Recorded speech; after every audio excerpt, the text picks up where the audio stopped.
On today's episode, we welcome Mike Foster to the show, and we discuss a concept he calls the Primal Question that stems from his book, The 7 Primal Questions. In our discussion with Mike, he shares how we can heal from past hurts and understand our emotional needs and gifts in a transparent way. With this new awareness, you can stop being held hostage by old wounds and patterns and start living with new purpose and perspective. Mike Foster is a best-selling author, speaker, and executive coach, empowering people to build strong lives and relationships.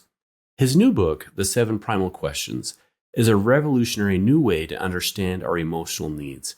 Based on over 4 years of research and 6,000 hours of one-on-one interviews, the Primal Question model will transform your relationship with yourself and others. Mike's work has been featured on Good Morning America, Fox News, and the New York Times. He lives in San Diego with his wife Jennifer and their fluffy dog. We hope you enjoy the show.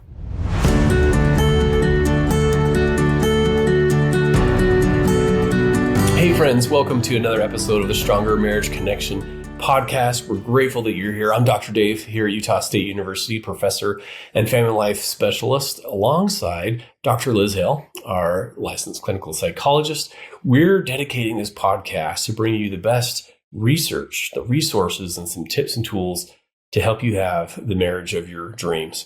Okay, Liz, super excited about our guest today. He is known as the Mr. Rogers of personal development. He's a best-selling author, a speaker, an executive coach, empowering people to build strong lives and close relationships. Welcome to the Stronger Marriage Connection, Mike Foster. Oh, thanks, guys, for having me. I'm so excited to have this conversation with you. We are too. Yeah, we are eager as well. I'm going to jump right in. Mike, now, there's 4 years of research and 6,000 hours of one-on-one interviews that have taken place that led up to your Primal Question model. Now, so I'm just going to, right off the bat, can you help our listeners understand a little bit, what are we talking about, these primal questions? Lead us through a little bit about what you mean and where all this came from. Yeah, so basically, kind of in a very quick summary nutshell, in our early childhood, we are imprinted with one core primal question. And basically what has happened is perhaps that question went unanswered. Perhaps that question that we were asking as kids was answered in the negative, or perhaps trauma played a part in forming and imprinting a question upon our lives. And then what happens is we take that primal question from our childhood, we carry it into our adult lives, and we subconsciously ask this in all of our relationships, especially in our romantic relationships or with our spouse. And when the answer to our primal question comes back as a yes, the person answers it with a yes, we feel good. We feel grounded. We feel like our best selves. But when it's answered with a no or a maybe, what happens is we go into what I call the scramble, and write about this in the book. And this is really all the unhealthy ways that we try to force the answer back to a yes. So perhaps our spouse, again, none of this may be intentional in terms of our relationships and how the person is answering, but we're receiving it as a no or a maybe.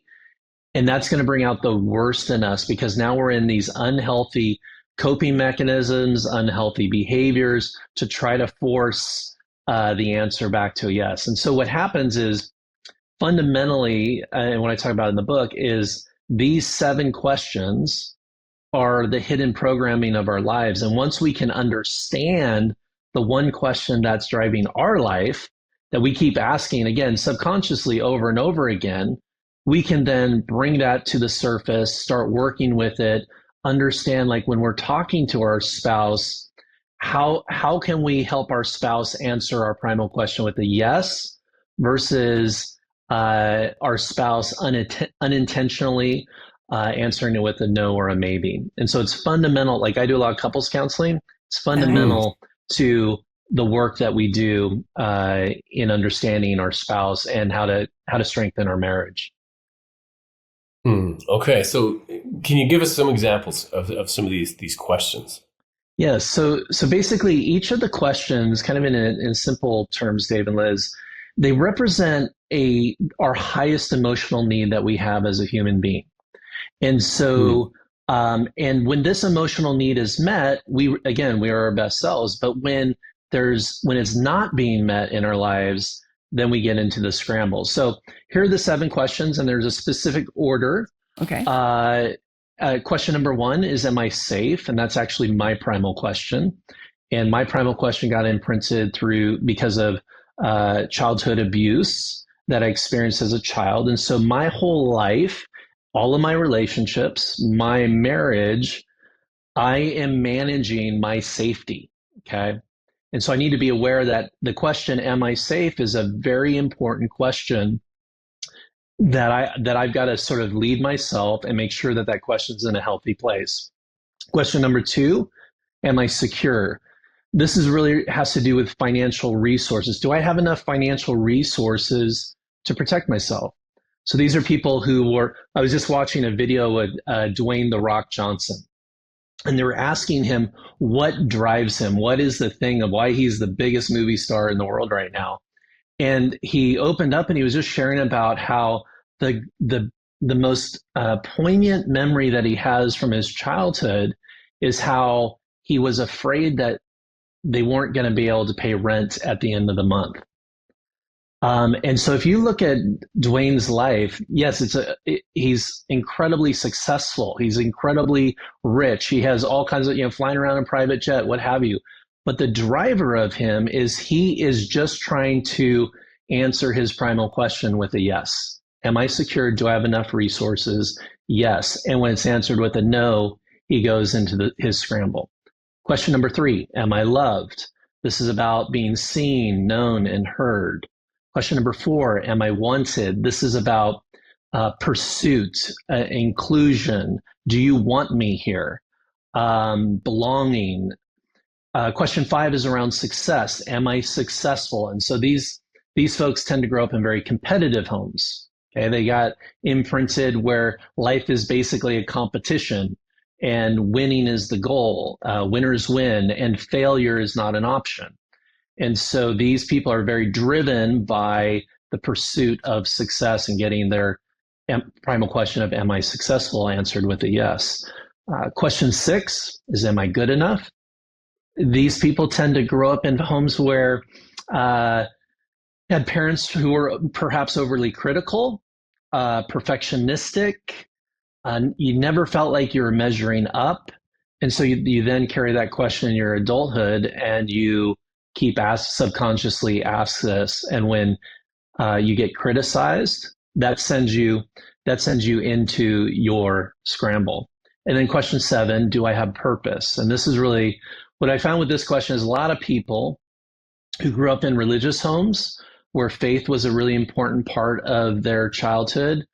They got imprinted with this question because mom and dad were talking about, you're going to make a real impact in the world. You're going to do something big for God. This kind of language. And none of this is necessarily bad or evil or anything like that. But it got confusing for you as a child, knowing, okay, well, is it a purposeful enough life to be working as a middle manager at IBM, or do I need to be in Africa digging wells and saving people? So that's where that kind of angst of meaning and purpose and significance kind of gets played out with question 7. But those are the 7 questions. Mm-hmm. There's a lot to say about those 7 questions, but that's a quick snapshot of the 7 that drive our lives. Wow, love it. Super helpful. Yeah, as a foundation really for our discussion. Thank you. It's wonderful knowing that you do so much marriage counseling, Mike. I didn't realize that. It's like you've offered us a new love language, right? The 5 love languages. Here's the 7 questions of a love language. Can you say a little bit more about how you found that this impacts marriages? You really motivated me to want to give people this assessment and see what we can do with it in session. But how do you apply this concept in relationships, specifically marriage? Yeah, and Liz, if those who are listening want to take the assessment, it's free. It's at my website at mikefoster.tv, and it takes about 5 minutes to do, about 30 questions, and you'll know what your question is at the end of that assessment. But here's how I use it with couples all the time. Basically, my premise is this, Liz and Dave, that marriages, relationships don't fail because we didn't have enough date nights, or we didn't have, we had some communication issues. Those are branches to the roots of the tree. Fundamentally, what I say is relationships fail because your primal question was consistently answered with a no or a maybe. Because fundamentally, we can't be in a relationship with somebody who consistently, whether on purpose or accidentally, continues to answer a primal question with a no. Because basically what they're doing is they're not meeting my highest emotional need as a human being, so I can show up into that relationship as my best self. So I'll give you an example with me and my wife. My wife's primal question is, am I loved? She grew up with she's the fourth kid, latchkey kid, kind of felt overlooked. But one of the things that happened with her mom is that her mom talked over her all the time, didn't really listen to her, wasn't really, dialing into my wife's dreams, goals, crafts that she would do at school. It was unfortunate. And this doesn't, by the way, this doesn't make our parents bad people. That's right. This doesn't make my mother-in-law a bad person. It just happened. Okay. Mm-hmm. And my wife took an interpretation of that to come to the conclusion of wondering whether she was loved or not. So how does that play out in my marriage? Well, I have to find key ways and really clear ways to make sure that I'm answering Jennifer's question, am I loved, with a yes. So we sit down and I say, Jennifer, tell me, how can I answer your primal question of am I loved with a yes? Well, she would say two things. Listening to me. Don't look like my mom when we're talking, okay? Listen to me and be present with me. So as a husband, the two things that I have to do really well with her is I got to listen and I got to be present with her. Okay. Now with her, I have to explain to her, how does she answer my primal question with a yes? Okay. Well, she's going to answer my primal question by telling me the truth. And I want clarity on our budget. She handles the finances, because when I'm not sure the financials and things of that nature are in place, I get activated. But then also I get activated when she sometimes leans into her passive aggressive communication style, and I'm asking her what's wrong, and she tells me nothing. And I know there's something wrong, but she's telling me. So now I'm confused. Now I'm uncertain. I feel like I'm not getting the truth from her, and that's going to send me into my scramble because I'm not feeling safe. I feel like something's wrong, and I don't know how to fix it. Okay. So once we had started tuning to the question versus all the other drama, nonsense items that we can talk about as a couple, like if something's going wrong in my marriage, I know it is the primal question at play. And that's where I need to dial in my conversation with my spouse. Safe and secure sounds so similar, right? Am I safe? Am I secure? They are a little bit, right? Yeah. So the main difference there is, and one of the things that I talk about in the book is this idea of our satellite question. So often the question next to our primal question is going to be very relevant. And really the way I describe it as the satellite question is the way that we go about getting our primal question answered with a yes. So for me, financial security, which is question 2, is very important for me feeling safe. Okay. But still, am I safe is my primal question. But the main difference is, whereas the rock would be very, like his focus is on finances, my focus is just really about overall, am I going to be okay? Am I going to be safe? Am I going to be protected? His was much more of a financial picture of that he has about his life. Again, there are some pretty specific distinctions I go through in the book. But for sure, the question that's next to your question is also going to be very relevant to the needs that you have as an individual. Very good. Thank you for that. Yeah, that makes sense. Now, Mike, there's a lot of parents who are listening in right now, and they're thinking, man, either they're kind of thinking how they were parented, And I can see some of them thinking about, okay, how does this affect me right now? Because I'm kind of imprinting, right? That I have these kids, maybe some of them have these little kids or teenagers. How does this primal question affect parenting, co-parenting together? Yes. So, Dave, one of the things that happens is, and this is really the good news about the primal question model, is this isn't something that's necessarily wrong with you. There's nothing broken. There's nothing here to fix. The only problem is when we're unaware of its power and influence in our lives, and we don't have the language to be able to lead ourselves and to communicate that to our spouse or the people that are important to us. So one of the beautiful things about the primal question is we will take our primal question and we will put it over everybody else that we meet and assume that they're asking the exact same question as we are. Though they may be asking a very different primal question. So when I attune to people, I'm attuning to everybody around safety and helping them feel safe, which is why this is why people tell me their deepest, darkest secrets after knowing me for 5 minutes, because I'm doing something to make them feel safe and protected where they can open up and tell me.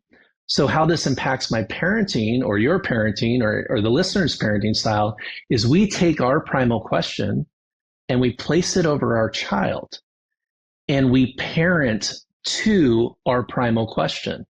So when my kids are older now, they're 24 and 21 years old. But when they were little kids, my main parenting style with my kids was safety. Okay. I wanted to make sure my kids were safe. So I'm the one calling up the parents where they're spending the night on a Friday night and get investigating. Who are you? I want to know who you are. What's the plan? Who's going to be there? I'm doing all the safety stuff because, again, I'm taking my primal question and putting that over my kids. Or my wife, her parenting style was around love because her primal question is, am I loved? So my kids know, like, she's all about making sure that the kids know that they're loved and valued. And she's a great listener and she listens to them and she sees them. And so one of the things that we need to be aware of as parents is we're going to take our natural tendency is take our primal question, parent to that question. But what I tell parents is that good parenting is not just answering our primal question with a yes, but all 7 questions with a yes. And even better parenting is actually understanding what our child's primal question is. What question are they actually asking? Instead of us just taking our question and putting on top of them, what question are they asking that as a parent, I can now affirm and answer yes to? Yeah, it's all coming together. Yeah, I see what you're saying. This is great. A whole new language, Mike. It truly is. I think the 3 of us agree that emotional needs are really important. But why? How do you explain why emotional needs are so important? Please, Mike. Yeah, well, I think, just the sense of, unfortunately, we live in a society where emotions and feelings are judged, labeled, and, just looked down upon, right? I don't want to seem needy, right? But what I believe in terms of my work with clients, but also in my own life is when I can actually understand my emotions and feelings, when I can communicate my emotions and feelings, everybody wins. But when I'm burying these things, when I'm covering these things up, when I'm not talking to my spouse about what I need, things just fundamentally don't work. And listen, guys, I look at the need of safety. I'm like, oh man, what a wuss I must be, right? Why? I'm a grown man. I'm 6'4", 210 pounds. It's like safety. Why do you need safety? Why is that so important to you? Just be a man. Like this kind of this stigmatizing of our emotional needs happens all the time. But I look at it from a strictly strategic standpoint. It's like when I feel safe, I'm going to be the best Mike Foster. Okay. When I don't feel safe, I'm going to be living in my scramble. And my wife is going to have to deal with that. My kids are going to have to deal with that. The people I work with are going to have to deal with that. And that's fundamentally how I don't want to show up. And so if I can just be smart about my emotional needs, naming them, communicating them, everybody's going to benefit from that. Yeah. We'll be right back after this brief message.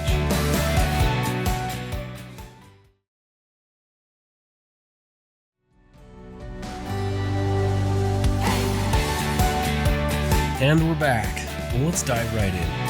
I love your thought about scramble. Is there a simple way just to tell us what that is? Talk to us a little bit more about the scramble. When the answer is either no or maybe, right? Am I loved? No or maybe. Yeah, so it looks different for all of us depending on, basically the scramble is the ways that we decided as kids to get our primal question answered with a yes. So they can sometimes, our scramble can sort of be effective at some level, but it has a really high cost. And honestly, it's a kid solution versus a healthy adult solution. So like my scramble could look like, control, like over control. If I can take control of something, then I'll feel safe. Or my scramble could look like hypervigilance. If I can know all of the details, notice everything there is to know about something, then I'll feel safe. Well, these are all sort of kid logic solutions that have a high cost to that. Hypervigilance has a lot of exhaustion attached to it, okay? A lot of stress and anxiety attached to it. So what we want to do is we definitely want to have our question answered with a yes, but we don't want to use scramble tactics. We want to use tactics that are more healthy. Like for me, one of the things that helps me feel safer is to actually just talk with somebody about it, to communicate about it versus me, trying to figure out what my wife's really thinking. That's my scramble. That's my hypervigilance. See, she didn't smile when I just said that. She must be unhappy with me. Instead of just, hey, Jen, are you angry at me about something? Can we talk about this? This is what healthy adults do versus our scramble is all the kind of kid strategies that we learned in our childhood to get our primal question answered with a yes. We don't have to live that way anymore. Mm-hmm. Yeah. Good for you. I'm excited. to bring this into couples counseling, Dave. It'll be fun. Yeah. Yeah. I'm going to have Ben take it, and you and Jamie might want to do it too. Yeah, I think so. Yeah, this is great. Now, Mike, can you take us a step further and tell us how does the primal question influence our communication with our spouse? And you kind of alluded to that a little bit with your example with you and your wife. Yeah, I think, again, it's so easy, Dave, to get lost in the minutia, lost in things that happened 2 years ago that we're still bringing up into like, well, remember when you did this or remember when you did that? Or we just unfortunately talk about the wrong things. And that's what I love about counseling and therapy is that it actually, a counselor or therapist can bring accountability to keep a couple on track in terms of that communication, because it's so easy to sort of slip into these really unproductive conversations. And so one of the things I encourage couples to do in terms of their communication is imagine that their spouse is like wearing a sign around their neck with their primal question, okay? And all you have to do to have good communication with them is to make sure you're first affirming that question with a yes. And then you can really talk about anything. But until you've answered yes to their primal question, communication is just going to be very clunky. It's going to break down. There's going to be a lot of messy things. So again, I use it as sort of the starting place of, if let's say my primal question is, am I good enough? Okay, question number 6. If I don't feel like my spouse thinks I'm valued, if my spouse doesn't think I'm good, if my spouse thinks I'm flawed, what kind of communication are we going to have? Not very good communication. But if my spouse can come in and affirm first that I am good enough, that they do value me, that's going to open up the communication to a lot more vulnerability, a lot more openness and honesty. And so that's again, start with the primal question, answer it with a yes, and then have the communication. Yeah. Okay. Makes sense. Yeah. Thank you. Do you actually ever put the sign on people, Mike, in your office? Oh, yes. Oh, yes. That is very In fact, I was doing an intensive, with 10 people were at my house for the past 2 days on Friday and Saturday. And we did a kind of an exercise, an experiential exercise where I just had them hold their signs. And it was really interesting how quickly they would get off the conversation of their primal question and onto like the challenges, or, well, I don't like this about you, or I don't like the way you say that, blah, blah, all this kind of stuff, right? We all know the stuff. And all I had to do was just like guide them back to, are you answering this question right now? You're like, no, I guess I'm not answering this question.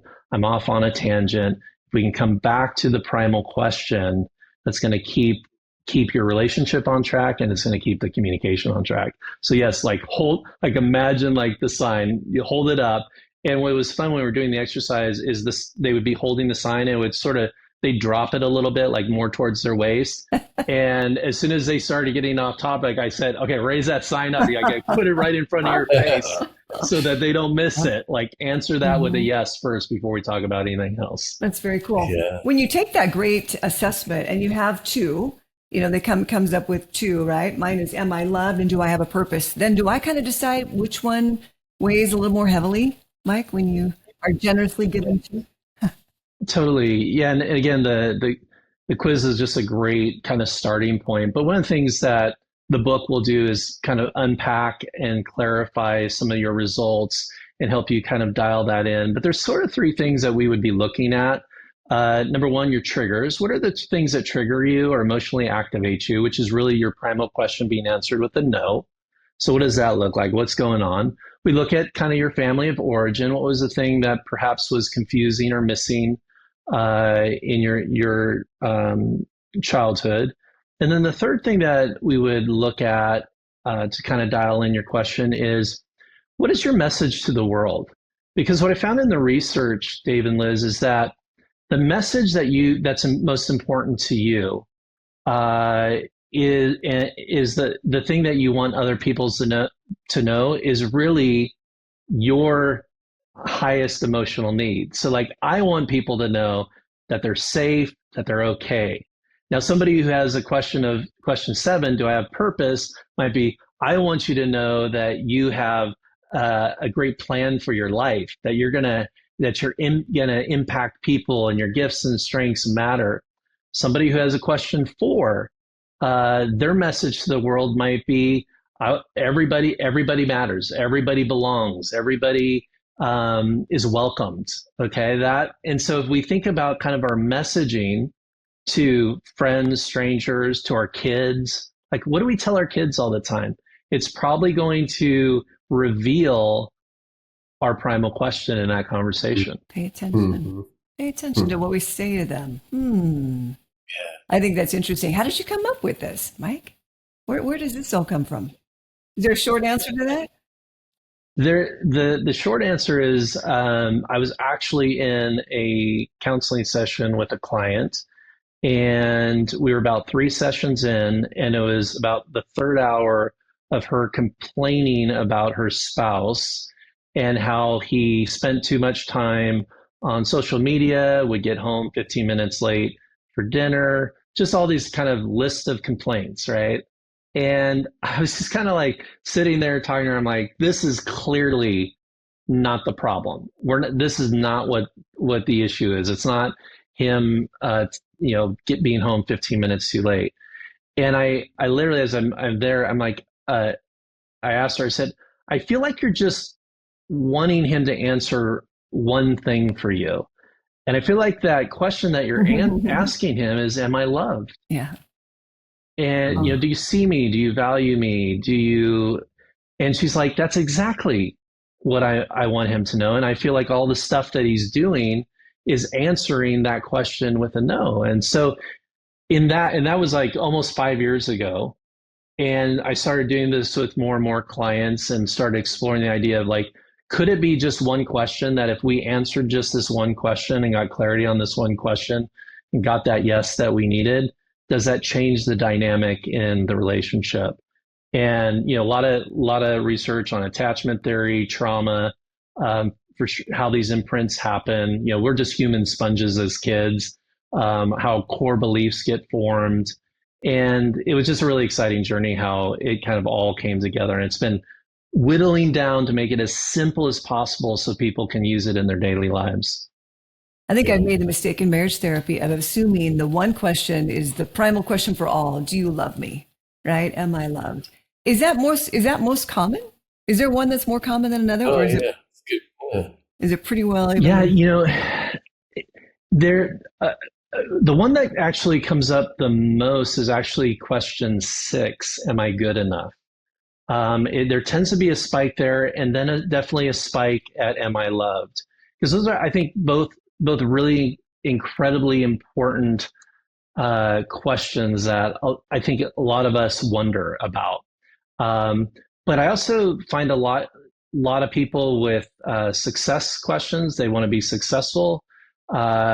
Anybody who's experienced any sort of abuse, trauma, or neglect, am I safe comes up quite a bit because there's just unfortunately a lot of broken families where abuse happens and trauma happens. So it kind of runs all over the boards, but definitely am I loved? Question 3 and question 6, am I good enough? Pop up quite a bit. It's really lovely to know. We have a particular question for our guests, dear Mike. In your mind, what is the key to a stronger marriage connection, please? Well, my wife and I have been married for 28 years, and it's been, and the thing is, I really think we're getting stronger and better each year. But the only way that we're going to get there, and I feel like the only reason why we are here, is we're telling each other the truth. Okay. And truth is really risky and feels really vulnerable. But if we can live in that place in our most important relationships, we're gonna build a strong marriage. You're right about that. Truth is not easy, is it? But the truth sets us free. I do also really believe that. Well, Mike, we don't want our listeners to miss you. What's the best place for them to find you and learn more about you and your resources, taking the assessment, including your book, The 7 Primal Questions? Yeah, so probably the best, first thing I'd say is go take that assessment. It's really simple, easy, kind of get the process started. That's at mikefoster.tv. Again, television, even though I'm not on television, but .tv, yeah, TV as in television, that's the best place to go. The book is also there. There's also some other resources. The book is also available on Amazon, Kindle, audiobook, all of that is available. And again, my hope here, Dave and Liz, is that people would just begin to use this as some new language and a simple concept to help better understand themselves and the relation and their most important relationships. And that's my goal here. And so I would just encourage your listeners to take that first step, see if it makes sense for you, see if it works for you. If it doesn't, then go back to the 5 love languages or whatever other tool you want to use, because there's lots of great resources. But I would encourage people just take that next step, start with the assessment at my website, and go from there.